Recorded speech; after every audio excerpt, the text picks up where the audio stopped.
Hi, I'm Brian Malow, and we are live from the 73rd Annual Lindau Nobel Laureate meeting, a meeting that is quickly drawing to a close.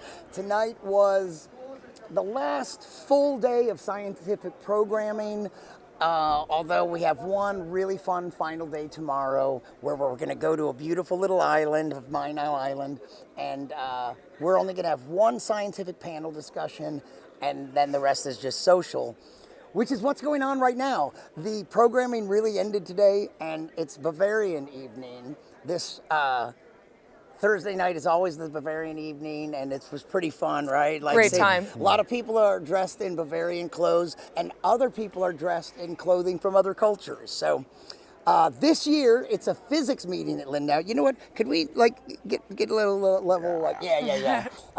Didn't want you standing behind her, but. It's a physics meeting, and there are about 35 Nobel laureates here this week, and 630 young scientists from about 90 countries. So I'm speaking to two of them right here, Kudla, yes, and Edet.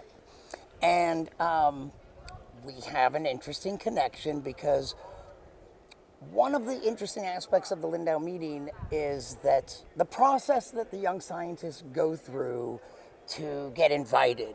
There are nominating organizations all over the world, and there's a new, I don't know if it's an academic partner or a new nominating agency entity, which is Sigma Xi, the Scientific Research Honor Society. They happen to be based in North Carolina, where I am, and so I've done a lot of work with Sigma Xi, and these are the two first Sigma Xi candidates that have been invited to the Lindau meeting. So congratulations. Thank you.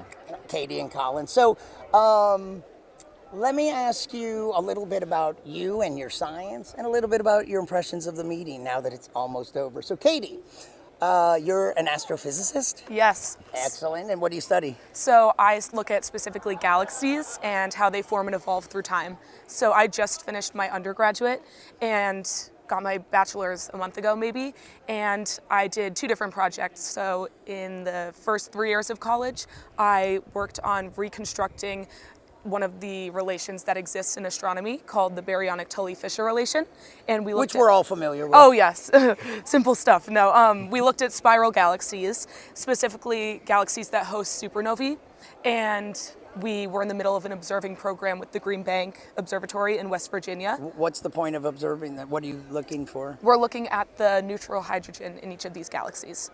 Why? Because we can gauge first how quick they're rotating and their gas masses, which we can incorporate their stellar masses then too, and both of those quantities, stellar and gas mass combined, which makes baryonic mass, rotational velocity, these are both what make the baryonic Tully-Fisher relation. And Collins, you're also a physicist. You're more of a quantum mechanics guy, right? Yeah. So that's a subject that gets complicated very quickly, Collins, but can you tell me a little bit about what you actually work on? And wait, you, where are you? Katie just finished her undergrad, and you are a PhD student? Yeah. How close are you? How far do you have to go? Yeah, let's see, about a year to go. Excellent. And so tell me something about your research. All right, so first of all, I'm calling Edet, as Brian already said, and I'm schooling in Malaysia, PhD student focusing on theoretical physics at the Institute of Engineering Mathematics, University of Malaysia, Perlis. So my research actually focuses on hybrid quantum systems. So basically, we're trying to harness these systems for quantum thermal applications. So it's more like an effort contributing to quantum technological development. So a current challenge is actually designing energy-efficient quantum thermal machines. So my goal as a theorist is to kind of try to assess how certain thermodynamic processes happen in this system and how we can control this using quantum control techniques. And then I believe that at the end of the day, we could have actually, this could help us in designing energy-efficient machines, quantum machines. Why are you laughing so hard already? Yeah, because I know sometimes a lot of people say it's a hype. Yeah. So let me ask you. So, Collins, you are working in Malaysia now. Yeah. And but you're originally from Nigeria. Yeah, I am from Nigeria. How far? Tell me about your academic path. Did you always know you wanted to be a scientist? Okay, for physics, actually, I didn't really know because my parents wanted me to be an engineer. But I got attracted to physics from my secondary school teacher. So in secondary school is like what we call, I think, high school in the US. Yeah. So it's my secondary school teacher at the time. It was quite nice, and he started calling me physicist. So I said, okay, I'd love to bear this name or this title.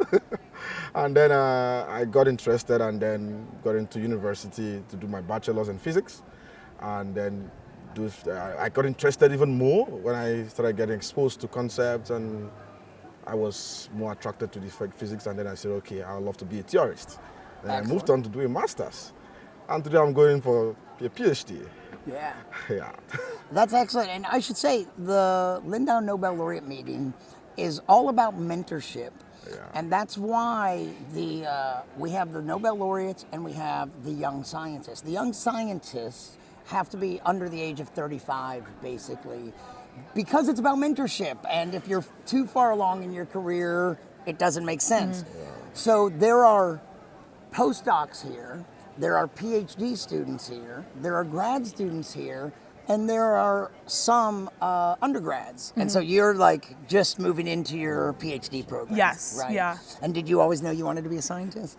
Actually, no. Growing up, I always liked math. And then luckily in 9th grade, most people take physics towards the end of high school. I took it 9th grade, and my physics teacher, she was super theatrical, super exciting, and she got me so fascinated in physics. And I continued taking AP higher level physics classes, went on undergrad, started research, luckily my freshman year too of college, which was really great.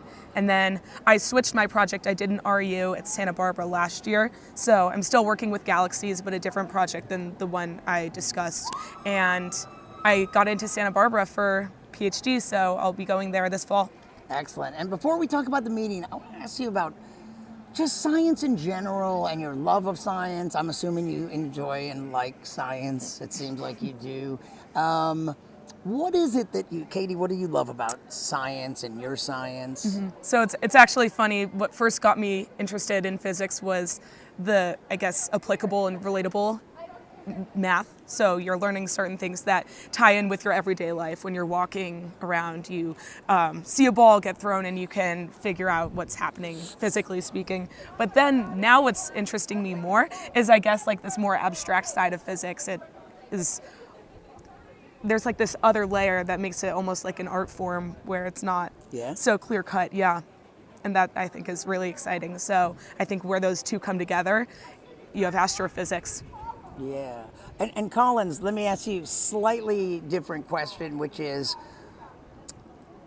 not everyone in the world loves their job and is excited to wake up in the morning and go work on it. But so many scientists here are excited to get up and go to the lab. You work in a lab, I'm guessing? No, I don't go to a lab, theorist. You don't go to a lab? You're a theorist. So you sit at a computer, you sit in front of a pen and paper? Yeah. Really? And do you enjoy working on the problems you work on? Yeah, I enjoy working on this kind of problems because, like I always tell people, you just do something that you have fun doing. And I thank God I had it here from, what is his name again? I'm trying to remember.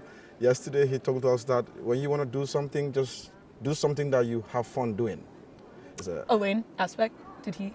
No, not Alain. I'm trying to remember his name actually. It's lost my memory, but he just emphasized that just do something that you have fun doing. Yes. We've taken in a lot of information this week. We've met a lot of people. We've had a lot of conversations, and we've gotten very little sleep. Yeah. So basically, I like it because it's something I enjoy doing. Yes. So it's at the end of the day, if I fail in the process, I kind of say I didn't waste my time because it's something I enjoy doing. Then if I succeed, then it's fine. We get the laurels. Yes. And is there anything that you wish the public better understood about science? I think they should understand that we're humans. It's not always that obvious. Yeah, because a lot of people think we know everything. Yeah. The Nobel laureates themselves said that when they got the prize, they got this imposter syndrome, but on steroids. So everyone thinks you know everything, but in a sense, we really pursue what we're interested in Yeah, in all of science. Exactly. So we were talking to William Phillips, 1997 Nobel laureate, earlier on, and we asked this kind of question. So, how did your family kind of react to you winning the Nobel Prize? Do they see you like some demigod that they ask you any question and they expect some answers? And he said, "No, we're humans." Like, Yeah. And do you have anything else separate from that to add to that, Katie? Well, that was just one of the big appeals to this meeting, I think, was talking to all these Nobel laureates and seeing this human aspect to them. Yeah. When you read about them, they seem like these superheroes, and they are, don't get me wrong, but when Yeah. you're talking to them, they're so down to earth, they're so personable, as are all of the other young scientists that are here. They're so bright, but you can have a conversation, whether it's about something really complicated in a really niche field in physics, or it's about where you went for breakfast that morning. Right. Yeah. Katie, what are a couple highlights that you've had this week? I had, there were a bunch. Yeah. Let me think. One of them was so they did these things called open exchanges where you get to ask questions to one of the Nobel laureates. And I went to Donna Strickland's talk, or her open exchange, and just the way she spoke.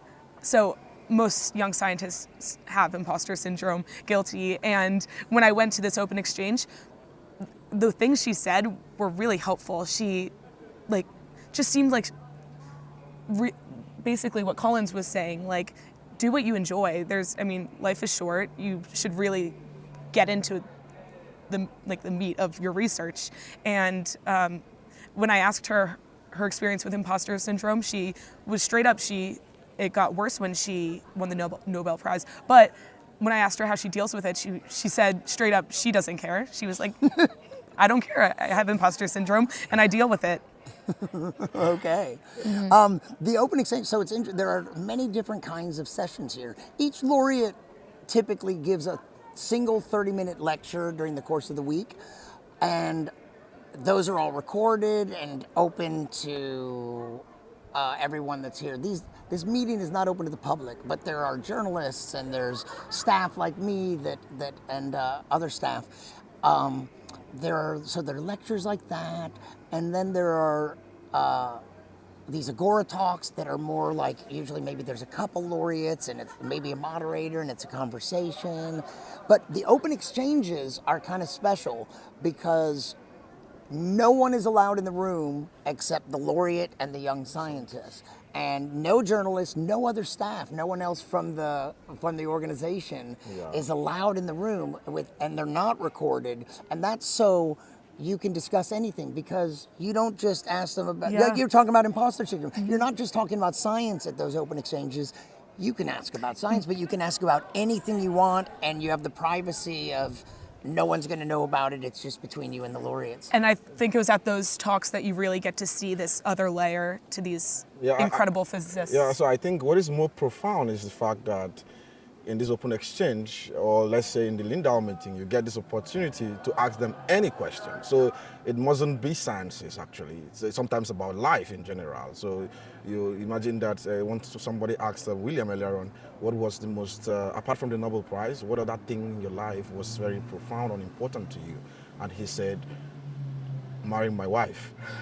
There you go. So you see, it kind of gives you this human dimension of these guys. But that's science. That's pair bonding. It may not be physics, but Collins, any other highlights for you? So my highlight, the open exchange, and then the lunch with the laureate. So I had this lunch with David Weiland, and it's also an opportunity to ask him anything, and then talk to him about funny stuff and hear stories about his experience and how he got this prize and all of that.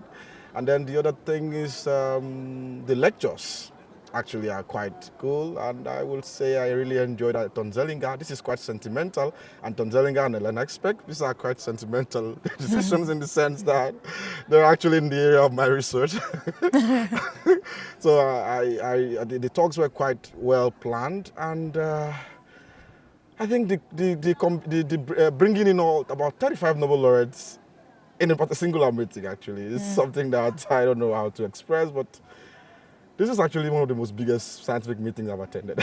Yeah. Excellent. Well, let me. I do have please. one more. Yeah. Also, like as incredible as the Nobel laureates are, meeting all of these young scientists, there are people from over 65 different countries here. Over 90 this year. Over 90. 90. Yeah. Yeah, that's insane to me. Like I've been to national, international conferences. This is just a whole other level. Yeah, so the ability to connect culture. So I'm African, I'm Nigerian specifically. So the fact that I could see other Africans and I probably would not meet if I didn't come here. So I met other Africans, met people from different places, Israel, different places. And it's really, really something that I believe it will live in my heart for a long time. Yeah, it's pretty amazing. And before I let you go back to the party that's inside there, a lot of people haven't heard of the Lindau Nobel Laureate meeting. So when you go home and your friends and family ask you, well, so where were you? What was this thing? How will you describe it? Katie, what is the Lindau Nobel Laureate meeting? Well, I mean, you're taking some of the brightest minds in physics and other minds that could become some of the brightest minds in physics, and you're shoving them all in this building and just letting them interact and talk about something they love so much. And everyone can geek over their different subfields of physics, learn more about other subfields of physics. It's incredible, and I think everyone will be sick of me when I don't stop talking about this meeting. Yeah, I want to slide around here just a little bit and see if not have such bright light behind us. Okay. Oh, it's bright everywhere. But, okay, Collins, what is the Lindau Nobel Laureate meeting? Okay, for me, it's the meeting where experts meet with novice, So the young scientists are the novice and the experts are the Nobel laureates. So apparently it's not only about the young scientists interacting with the Nobel laureate. It's also an opportunity where the young scientists actually exchange ideas and also interact and network. So it's a meeting that brings the best of minds. Whether the young scientists, of course, they are best of minds for them to be selected. So it brings best of minds in a single place. I don't think this happens anywhere else in the world.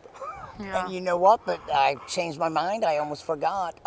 Let's just talk about Sigma Xi for a second. Sigma Xi is the Scientific Research Honor Society. Yes. And so, what is it? So you're living in Malaysia, and you're New York, but soon California. we're in California. Santa Barbara. Santa Barbara, and you're members of Sigma Xi. How did that work? When did you join, and what does it mean? Okay, so basically, Sigma Xi is a scientific research honor society. So you cannot just become a member randomly. So you have to be nominated or invited to become a member. So I was invited sometime last year around June, if my memory serves me right, and I joined as a full member. So I live in Malaysia, so you don't need to be, you can join from anywhere in the world. Sigma Xi is a reputable body that has about 200 Nobel laureates as members. And it has members spread across the world. So I live in Malaysia, for instance, and then interestingly, Sigma Xi recently struck this agreement with the Lindau Nobel laureate meetings so that they could also nominate young scientists to join this meeting. And luckily, I and Kudla are the inaugural nominees. So it's you don't need to be in the US for you to get these benefits. You can actually they also have several stuff that you could benefit from, like the grant in aid for research. You can apply from any part of the world. So this is it. So I am fully funded to attend this meeting from Sigma Xi. I've never seen Jamie before. I've never seen any of them. Oh yeah, Jamie is the CEO, and Sigma Xi is also the publisher of American Scientist magazine. Not Scientific American, but American Scientist magazine. And it's a multidisciplinary organization, so it cuts across all sciences. So it cuts across all science. So anyone can join. But then you just have to be nominated. So you must have been doing some kind of good science that you can be spotted or, I don't know how, scouted maybe. Yeah. And then you can be invited to join. Well, that was pretty full. I don't know if you have anything to add to that. Just that every year they have international conferences, and it was by attending this conference that I found this opportunity. I made some really great connections at that meeting. Very international, but I think they were one-upped this time. But I had some really great conversations and then was ultimately recommended to apply for this opportunity, and wouldn't be here today without all of the support from Sigma Xi. And they really, really made this an exciting and unintimidating experience. Excellent. Well, I'm sincerely grateful to Sigma Psi. So thanks for taking the time to talk to me. We left in the middle of this dinner and party, and but we didn't miss too much, and No. we'll go back to Yeah. it. And congratulations, and Thank I hope you. you had a great week. And tomorrow is still a really fun, full day, so Yes. Sure. it'll be fun. Yes. Thank you. Well, thank you. you.